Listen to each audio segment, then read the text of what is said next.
Welcome back to the Comic Book ASM Artist.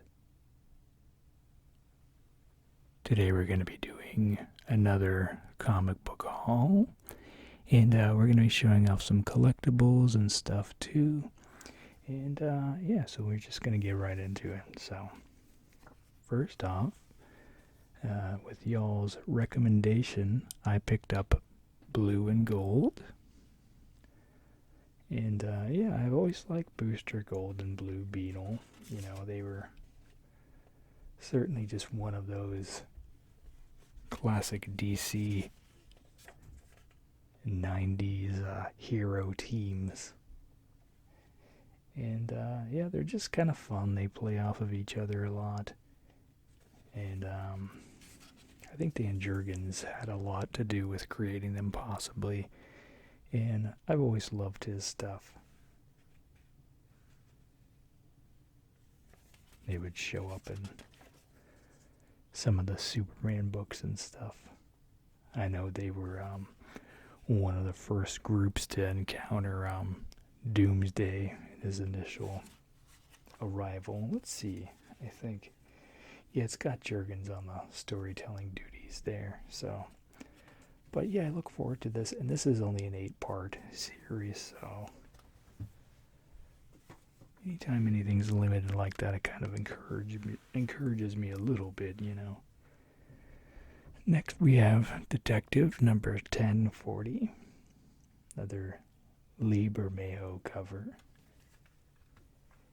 And I think this might be the end of this arc, or no, the previous issue was the end of the arc, I believe. And at this point, I think Bruce Wayne is now in prison himself. I know the previous issue ended with a lot of action and explosions and all this sort of stuff. And it's basically, I think the main guy is still out there. He was like some nobody, and he's got like a virus in him that feeds off of hate or something weird. Oh, this is a nice classic look here.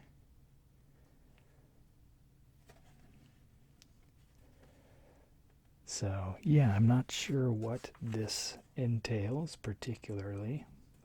I love seeing that classic color scheme though, so that's pretty cool. But yeah, I think Bruce is in prison.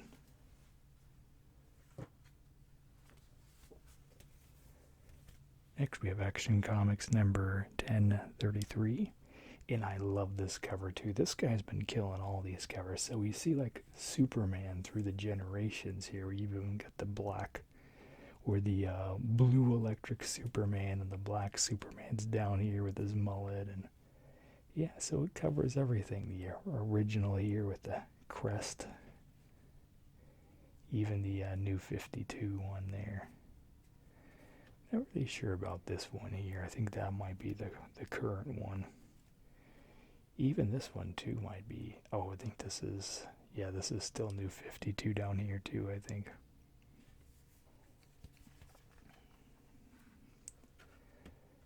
But I think this issue might be how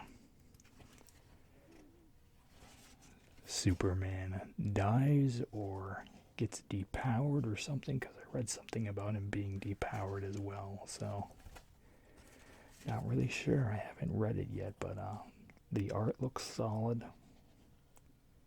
and I'm sure the story is more than serviceable.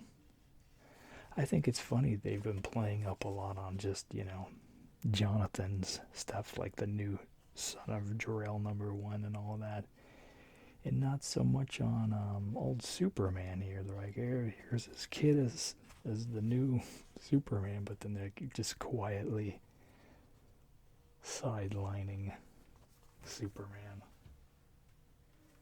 which, speaking of, here it is. So this is Superman, Son of Kal-El, #1, and this harkens back to the Superman #1. This is a tribute cover here. Of course, I had to pick that up. And yeah, so this, even in here, it might go over the details, I would imagine, because I still see Superman very much alive and with his powers here. But either way, it'll be an interesting read. And I do like Jonathan. I wish that he wasn't aged up, but I think maybe, people would have had a bigger cow if he had stayed the same. If he was 10 years old and they're trying to play him off as Superman's replacement, he would still be Superboy at that point. So they're really just having him step into the role and taking the mantle, which this is him right here, I believe.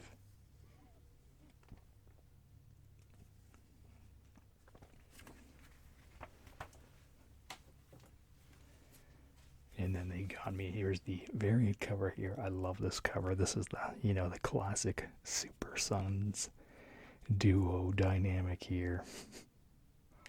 And this is what I love. I love this iteration of them here, just two friends crime fighting, playing off of each other, annoying each other. And then this is a third one, which I'm not really sure how this one ended up in my box, other than, they know that I like variant covers. So I guess I'll trace this portion here. It's too big to fit in frame. So we'll trace the body. But yeah, I look forward to seeing what happens with all this. Next we got Batman Reptilian number 2. This is the variant cover.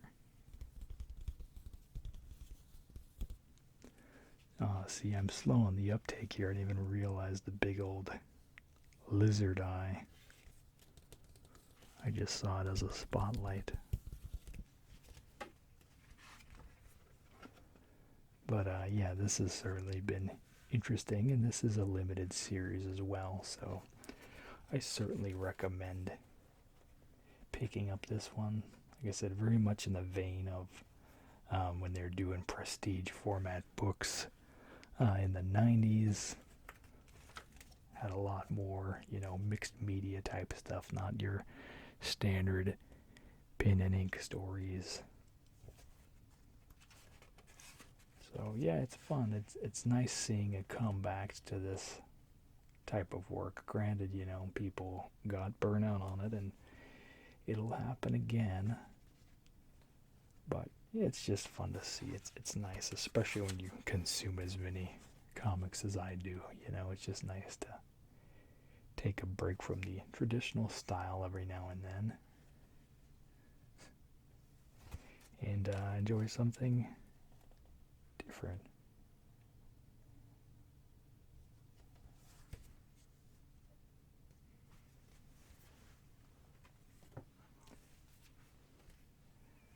Next we have Batman 111. I'm trying to remember I think this is Gabriel Delato's cover here. And I think this is a perfect companion piece too. He did a Fortress of Solitude Superman cover that looked just like Christopher Reeves a while back. And yeah, this is Batman sitting in his cave chair here. So I think this is a perfect companion piece to that. That one was like a ratioed variant, though. So unfortunately I don't have it. I'd love to get it though. But yeah, so this continues on the arc of the Scarecrow here. And the thing I can appreciate here, this is very much very future forward. It feels like, they're really trying to push Batman into, the future. Just kind of the format of things here, and even more so with like the Ghost backup stories. And I can't wait for this here, the 89. But Tanyan has been good, breathing a lot of innovation into his stories and bringing in new characters and stuff, and giving people stuff to look forward to, some books to have some market speculation on. So it's generating some interest and a lot of action, and just good all around. So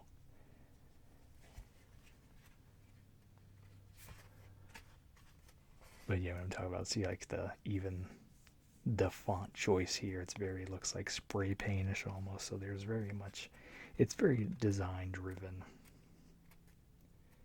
And then there's a little backup story in here, which even this one I don't think is the same as the previous. The previous one, well, it's kind of got a, you see I'm talking about just like the swishing of the font there. It's very angular and fast. And so yeah, this backup story reads like it has more of like a manga inspiration to it, and it's very kinetic. And this is about, I think his name is Ghost Hunter or the Ghost, I can't remember, I just forgot, but this guy here, this whole backup, it's been the previous ones.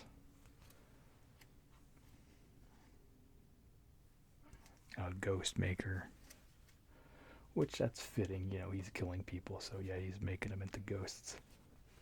Pretty on the nose. So yeah, now we have Spawn number 320, and here's what's cool. This cover is great, by the way. I love this guy's style here. I don't know the guy's, his name is something really, where is it at here? Is it right here? Bjorn Barends. So he's really great. I've been looking forward to all this stuff, but yeah, he does 3D models and then somehow they work it into a cover. So yeah, Todd just started, I believe, with this issue. If you'll notice, this is the cardstock, but he's kept the price point, still $2.99. This is why I love Todd. You know, he really respects his fan base. He really appreciates us as customers. Granted, he's going to start putting out more Spawn books, but he's not going to keep jacking the price up. DC now, they're like, oh, well, if it's a cardstock, that's a whole another dollar on top of the price they already raised. So I can appreciate Todd keeping the price right where it's at and upping the quality. Like, you can't do better than that. Todd is just perfect example of what you want in the industry. So, and yeah, this is ramping up. King Spawn, I think there's a cutoff now for the pre-orders for number 1, but certainly making a big name and generating a lot of buzz there. So check out King Spawn number 1. It's going to be a new ongoing monthly book, and there's going to be other series too about some of the other characters like She Spawn and things like that. So I know the what's his name now, Gunslinger Spawn's gonna be getting his own book, so he's really trying to, you know, expand things out of their Spawn universe. So but King Spawn is gonna be a monthly as well as regular Spawn. So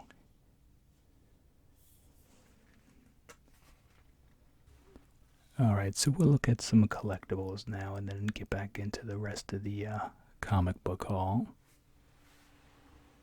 So, I'm going to start it off here with, this was an inadvertent birthday present to myself here. My birthday was the previous weekend, which had a little bit to do with the lack of no video. I just wanted to fully take it off. Didn't even post a community message, because then I would have responded to that. Knowing myself, I'm just always responsive to anything. So just rather than do that, I just completely went silent. And then that same day, my back went out, and I've been nursing my back pain for the whole week here. I couldn't even stand upright for maybe 4 or 5 days after that. So. But the day after that, one of my best friends came over and we hung out for a little while, so that was nice. But yeah, so this is what I got first. This was a pre-ordered way back when. This is the Red Skull for the Marvel Legends line. Very much in the style of like the classic Kirby Red Skull. And then there's even like a bonus head sculpt too. You can see the difference there. So that one's got the teeth showing, and that one there muted. So yeah, and then I have the classic cap coming to go with this one, just because it just feels right, you know, the brightness of it and everything. So rather than the 80th anniversary cap, I'm going with the other one. That's the bright blue. So yeah, this comes with a random Hulk villain for the Build-A-Figure there, and it's got swappable hands, the Cosmic Cube there, which does come out. And I think this was around 20 or 25, I think. So this is the completed figure. But yeah, of course, if you're a huge Captain America fan, you've got to add this to your collection. So, little nice figure. And I participated in the Funko release for the convention, the Funko convention, I guess, since they didn't have San Diego Comic-Con or whatever. So on Wednesday, I sat in line outside the HQ for a super long time.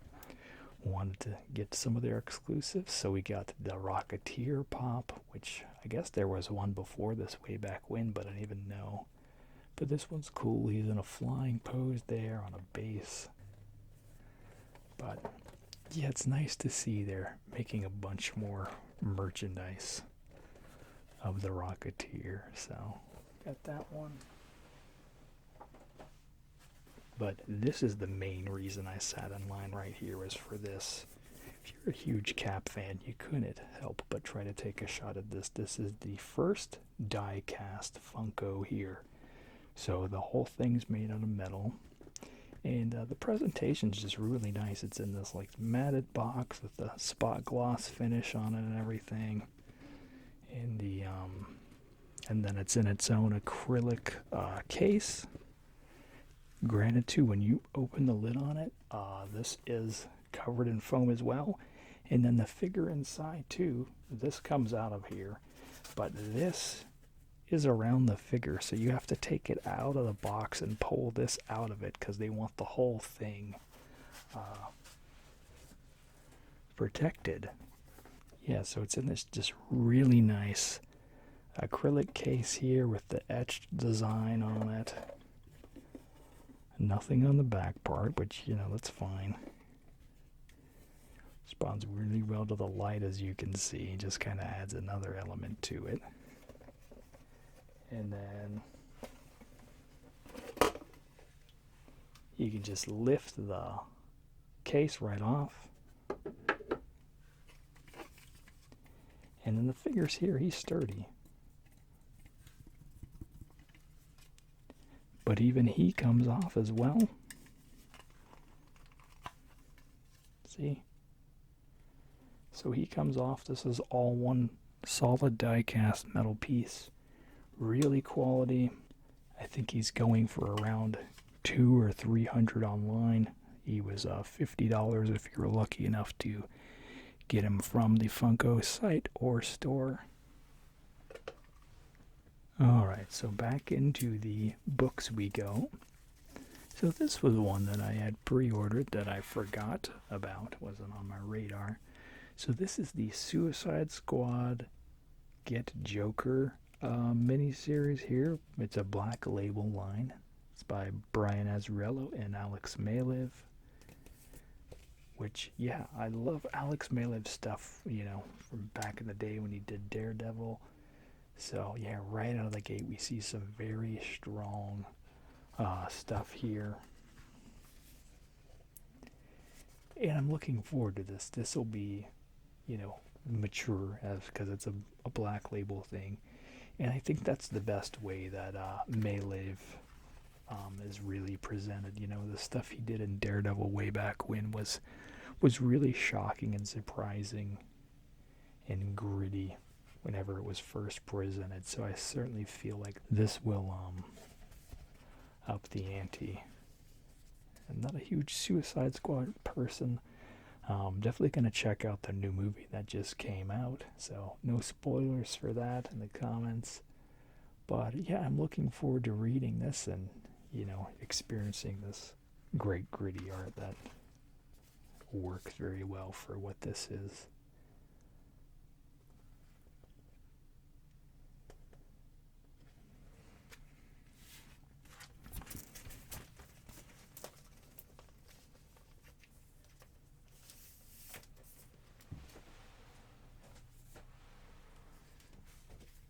And next we have Robin number 4. And we see Deathstroke's daughter on the cover here. Yeah, so this was previously brought up in one of the other books. So Damon is reading some manga, and I think she took note of it, if I remember correctly. So this is kind of showing, his human side a bit, his teen side, so to speak. So, building some credibility with him, saying, hey, he is a very human character, even though there are times where he is heartless and cruel. He is a human at the end of the day. So, but yeah, basically the crux here, he's on, I think it's Leviathan Island or something to that extent. It's a tournament for the greatest fighters in the world, and you can be killed up to 3 times on the island, but after that, then you're permanently dead. And he's already been killed once, so. But there's like a big tournament. And so, yeah, he lost immediately because he wasn't going to murder the person that he was fighting, and they murdered him. So, and then they brought him back in issue 2. So, we will see how it plays out. Next, we have the Joker presents a puzzle box. I have no clue what this is. I know it's a mini-series. Nice cover here.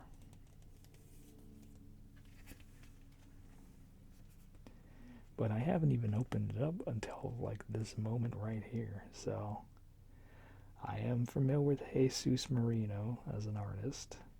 And I know Matt Rosenberg. So looks like a good creative team. But I have no idea what this story is about. And I was surprised to see it in my box, but I just kind of went with it. And I think that this is a 12-part miniseries. I could be wrong, but I think that's the case. So let me look real quick. I thought I saw an additional art talent on here, but I don't see it in the book. So this might be it here. Yeah, so here's a different art style in here as well. So, yeah, that's pretty interesting.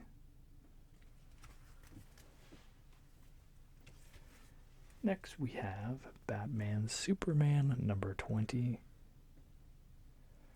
Superman's looking very young in this picture here. I imagine Superman's probably mid-30s or something like that. So, looks like he's skewing a bit younger than that in that picture, which might be by design. Because I know in the story here, we're dealing with earlier versions here. I'm surprised this is still going. I thought it was all wrapped up by this point. I think this might be it, though. So, yeah, they've got this kind of weird in-game scenario going now, as you can see here with, I think, Etrigan, yeah. And he almost looked like Darkseid there a bit. I had to check. This guy here is looking really menacing too, so.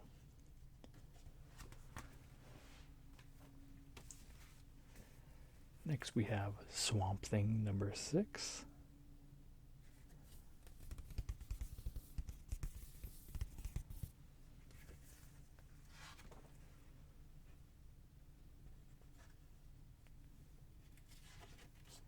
And yeah, as I continue to say, I love the art. The art's great. And yeah. Oh, looks like we've got some Suicide Squad action in here. I think they just released the Suicide Squad book too, um, by the guy who painted one of these other covers over here. I'm trying to remember his name though. Is it Lucio Perillo maybe? Where if you went to the movie in theaters, they have like his painted cover as like a bonus freebie comic, and I think you could get that same cover on one of the books that released too for them this week. So I meant to pick it up and then I forgot. So I was trying to get in and out of the store today. Or not today, but yesterday technically.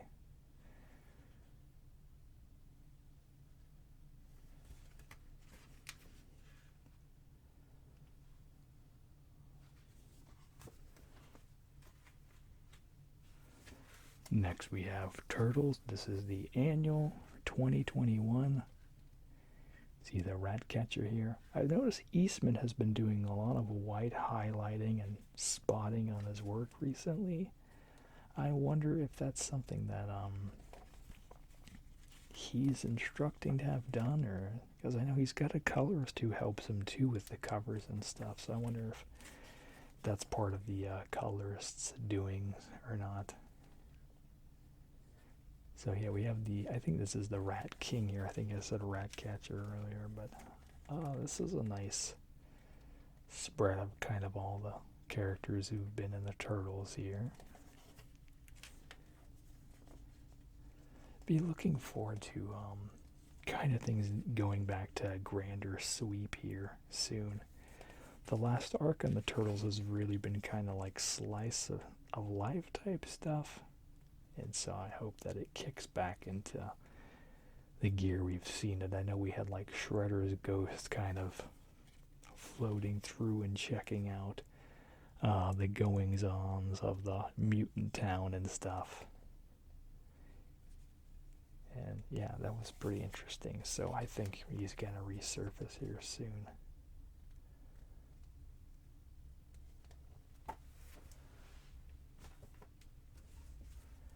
Next we have the Casey Jones best of, which, yeah, I've got all these already, but this is just, it's really just about the covers. And so this one in here, it's got an older one in here. I actually don't have this book, so that's nice. This is, well, I guess I do in a collection, but I don't have this cover. So we got Turtles number 14. They've kind of got like a gangster vibe to them.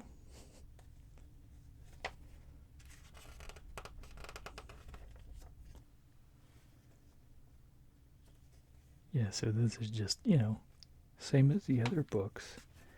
Just kind of some of the best Casey Jones stories here. So, I have that one. And this cover here, this reminds me a lot of his action figure when it came out, with his stomach exposed there a little bit. And so this I have collected, but this is a later one.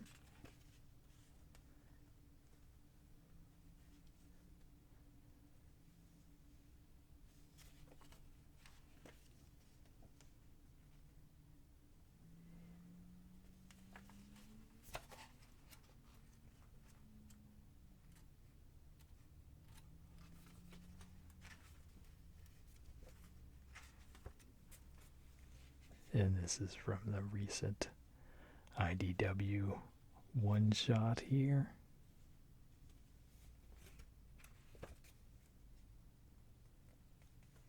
This was one of the earlier specials they'd put out. I think maybe they were about 20 or so issues into the Turtles at that time.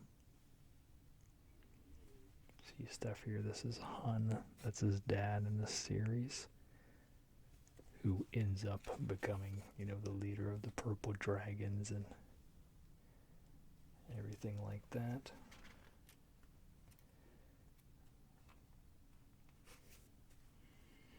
And then we have, oh my gosh, even here they did it. So, even here's the typo. It wasn't just in the marketing material here. It says April instead of April. So, yeah, even this cover, not very great. Perfectly round head. I don't really know what was going on with this cover. All the other ones are solid, but for whatever reason, I just can't get over that. It says April. I thought it was just in the marketing material. Oh, well, hopefully they'll fix that before it goes to print. Inkblot number 11 is next. This cover looks very much like a Christmas special. So we see here, looks like we're in the age of the dinosaurs in this one.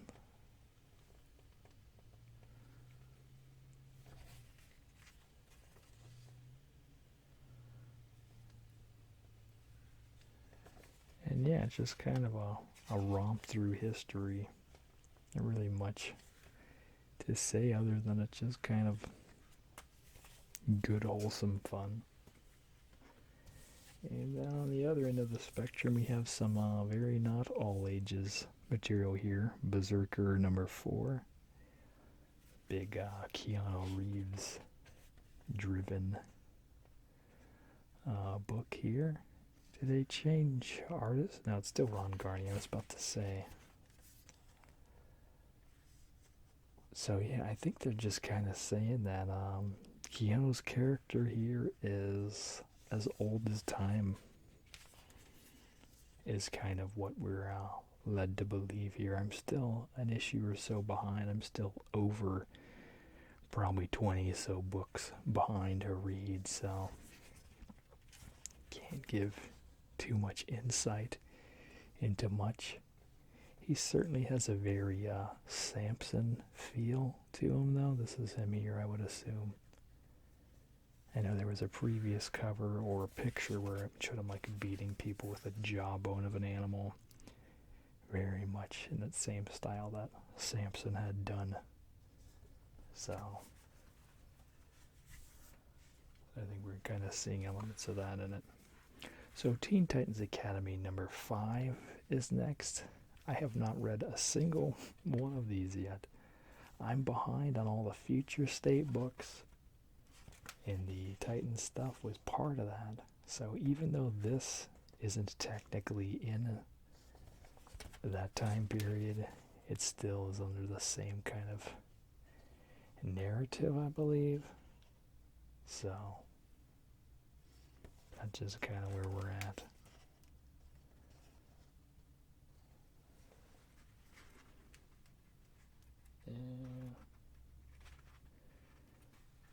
Seeing if there is any backups or anything. There's not any additional stories there.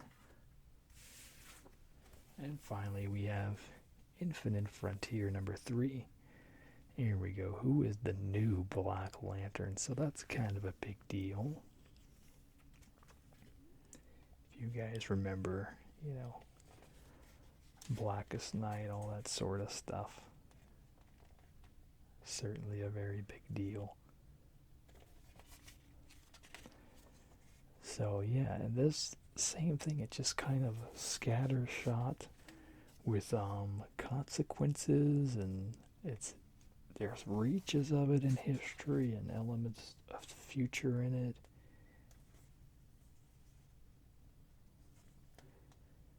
So I'm not really too sure of all the underpinnings that are going on. Got Magog here, I know that for sure. From Kingdom Come. Thomas Wayne there. You see Captain Carrot. I think that's his name. So random. The Superman from another planet or universe. And then Thomas Wayne there.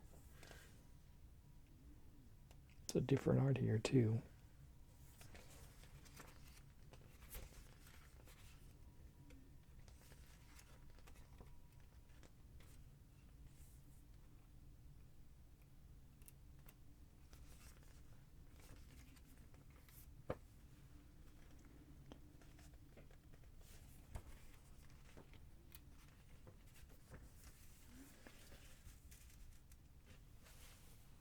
Alright, well that's gonna do it. As always, make sure to like, comment, subscribe. Let me know down below what you want to see. And you all have a super slumber. Thanks. Bye.